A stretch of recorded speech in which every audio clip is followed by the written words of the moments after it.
Hey everyone, my name is David, and I'm making this video as an overview for how to play the trick-taking game called Torchlit Trick. And this is for the playingcards.io file that I've linked in the description of this video. Okay, so first off, let's talk about the premise of the game. Players are basically dungeon delving adventurers, and they're trying to get a bunch of loot all to themselves. But before they can do that, they're going to need to pick the right dungeon to enter. They want one that has a lot of monsters in it that they can defeat, and one that isn't crowded with a bunch of other adventurers they would need to split the loot with. So the player adventurers are represented by these pawns all the way up here, and the dungeons are these sort of like gateways or doorways.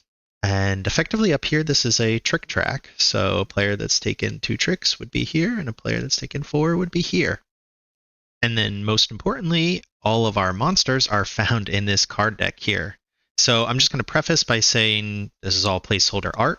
There's no pictures of monsters on here yet, but the plan is that there will be. So each of these cards is the different monsters that will end up being defeated by the adventurers. They get their loot and they're happy. Okay, so let's talk about the hooks for the game really quick. There's really 2 core hooks to the game. The first is, after each trick, the player who plays the lowest card, so this player right here, gets to select from the cards in the trick and place them up here under the dungeons matching each card's rank. So, for example, if they pick the number 3 card, it goes under the number 3 dungeon. And if they pick number 6, it goes under number 6. And each time this happens, the point value for taking that number of tricks by the end of the round goes up. So now if the blue player finishes with 3 tricks, they're going to score some points. But if they end up actually taking 4 tricks, oh no, there's nothing here, so 0 points. But of course, just throw a bunch of cards down here as an example. We're going to be performing many tricks over the course of the round, and we're going to be adding more cards from those tricks. So maybe we discard this one. It wasn't selected, but a 7 goes in there, and then a 5, and another 7. And you can imagine that this is going to continue to increase over the course of the round, and some spaces are going to get neglected, and other ones are going to end up with a whole bunch of cards and be pretty valuable. So thematically, the person selecting the cards after each trick is the dungeon master, and the cards are the monsters they're spawning. And essentially, this all boils down to players are in control of the points. But they are going to need to find the balance throughout the round between winning tricks and increasing the value of the amount of tricks they think they're going to take.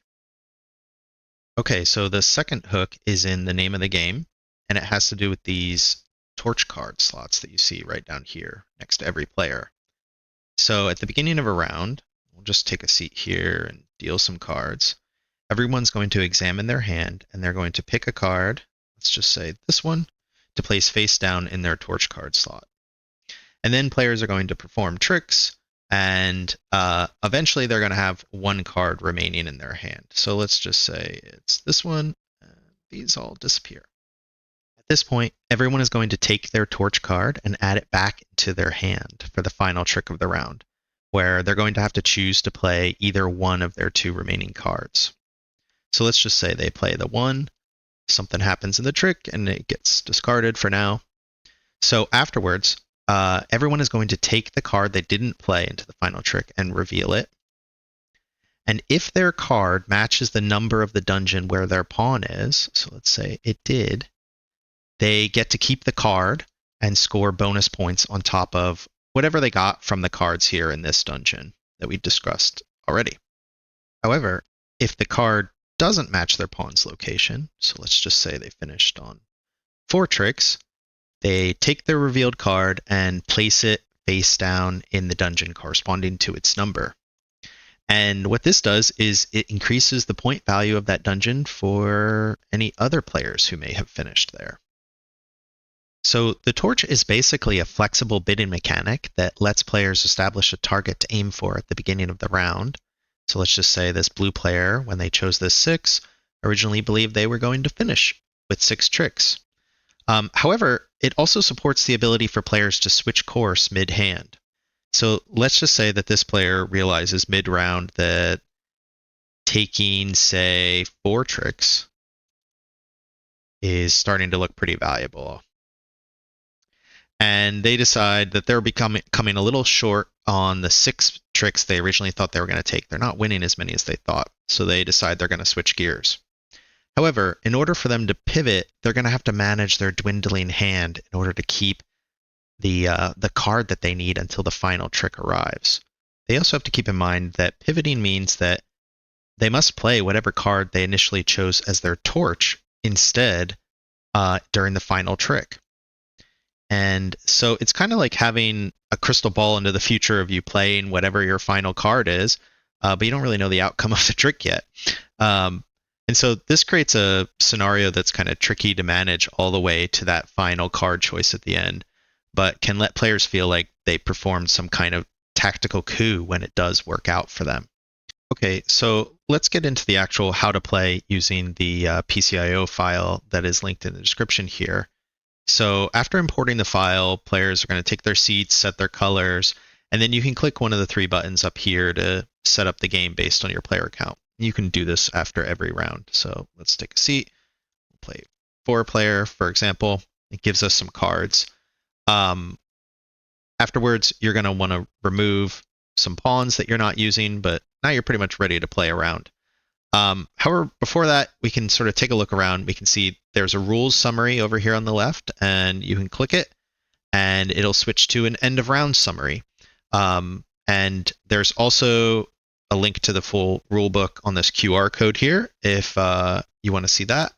And down here is a summary of the deck construction, where we can see that 3 players, it's ranks 0 to 6 in 6 colors, and with 4 to 5 players, it's ranks 0 to 7 in 7 colors.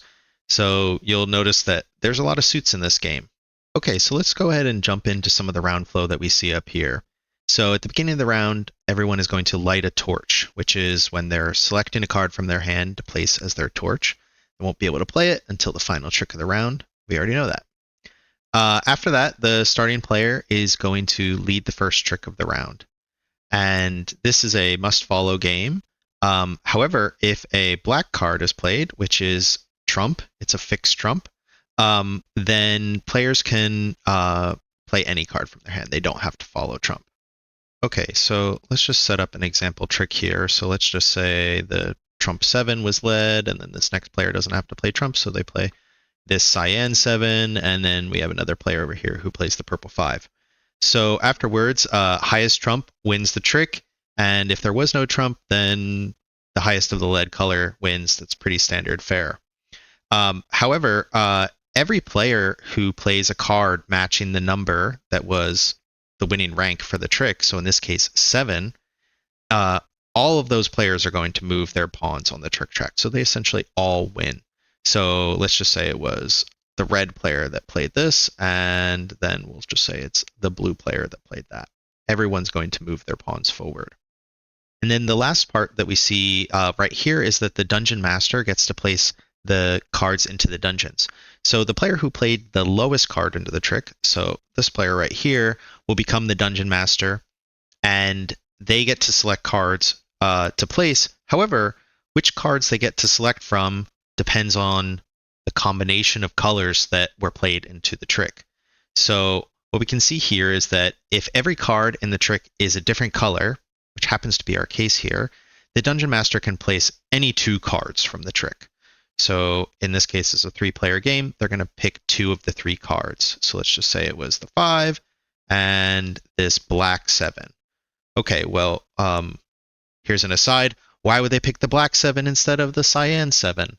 Well, all the trump cards are worth 2 points in a dungeon at the end of the game, whereas all of the normal non-trump cards are worth 1 point in a dungeon by the end. So they could decide, actually, you know what, I want it to be worth less. It's their choice. However, in a different scenario, let's just say that what was played was actually a purple 7 and a purple 5. So in every other scenario, the Dungeon Master is going to have to pick 1 card from each color present in the trick. So in this case, we have purple and black. So they will have to place this black 7 in. And then they get the choice. Do they want another 7 or do they want to put the 5 in? Let's just say they go for the 5. So in this example, you saw that the Dungeon Master had to place this black 7 into the trick. And so this creates an interesting option for players who are not going to be the Dungeon Master for a trick, which is that with the fact that there are many different suits in the game, you're going to be playing offsuit a lot. And that means you're going to have a choice over which card you want to play from your hand, a lot of freedom there. And so you can decide to influence the combination of colors that end up in a trick, especially if you're not intending to try to win that trick. So it creates an opportunity for a player to play the only card of a specific color, which then guarantees that the Dungeon Master must pick it. So it's one of the ways that players can exert some influence without having to play the lowest card in a trick. Okay, so we'll just sort of jump back here and we'll say this is the cards that were placed. Any cards that weren't placed, they get discarded at the end of the trick. And then our Dungeon Master is the one that's going to lead the next trick. And then we continue to perform tricks until everyone has one card left in their hand, at which point they're going to take their torch, add it back to their hand, and perform the final trick with those last two cards. Okay, so let's go through a end of round scoring scenario here really quick. The very first thing players are going to do is they're going to reveal their unplayed card from the final trick of the round. So the purple player is on Dungeon 3, and they're going to reveal their card, and it is a 3, so it matches. So that means they get to keep the card face down here. The next player, the green player, is on Dungeon 5, and they reveal a 4, so it doesn't match. So instead of going face down here, it goes face down in Dungeon 4, increasing the value of that dungeon for scoring. But no players are there, so it doesn't benefit anyone. And then we go to the red player, who's going to reveal their 5, but they're on Dungeon 7, so it doesn't match. They're going to take this card and place it in Dungeon 5, right where the green player is, who's going to benefit from that during scoring. And last, we have the blue player who reveals a 7, and they're on 7, so they also keep that card. All right, now we move to scoring. And this is where we total up the value of the cards in the dungeon where each player's pawn is. So the first player is the purple player, and there's no cards there. So it's 0 points for the value of that dungeon. But they do earn the bonus points for keeping their torch. So that's 3 bonus points that they get on top of 0. So 0 plus 3, they got 3 points for the round. And then on to the Dungeon 5, where the green player is. We can count 1, 2 non-trump cards, and those are each worth 1 point each, as well as 1 trump card, which is worth 2 points. So 2 plus 2 is 4. And then 3 points for this drop torch by the red player. So they end up getting 7 points. And then the red and blue player are both on Dungeon 7, which means they have to split the points from that dungeon. So let's add up the points first. So the non-trump cards, there's 1, 2, 3, 4, 5 of them, and then 1 trump card. So that's 7 points at Dungeon 7. And they have to divide that in half and round down. So the red player is going to get 3 points, and they didn't keep their card here.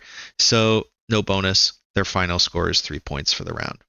And lastly, the blue player also gets their share, so they get the 3 points from Dungeon 7, but they kept their torch, so they get an extra bonus 3 points for 6 points this round. So the scores end up being 3 points, 7, 3, and 6.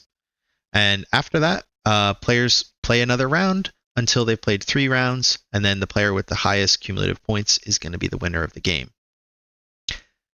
Okay, I'm pretty sure I probably covered a lot of stuff here, although I'm realizing now that I didn't cover the fact that if you take 8 tricks, you loop back over here and you keep going. You know, it does sound like a lot of tricks to win, but because multiple players can win each trick, and you're playing offsuit a lot, you kind of end up speculating over which rank is going to win a trick, and you can try to play a card of that rank. And so it's possible to end up taking a lot of tricks over the course of the round and looping around and maybe end up getting something pretty valuable in the end. Okay, so I think that's about it. I think I said earlier that the link to the PCIO file will be in the description, as well as I'll put a link there to the full rulebook for anyone that's curious. Um, I'm at the point where I'd really love to sort of hone this game with the feedback from the PGC community. So, if there's anyone who would like to playtest this with me, feel free to PM me on the Discord server. Or better yet, you can grab the PCIO file and play with your own group. And then tell me what you think. Or tell me all the different ways you broke the game. Um, so, yeah, thanks. Thanks for watching.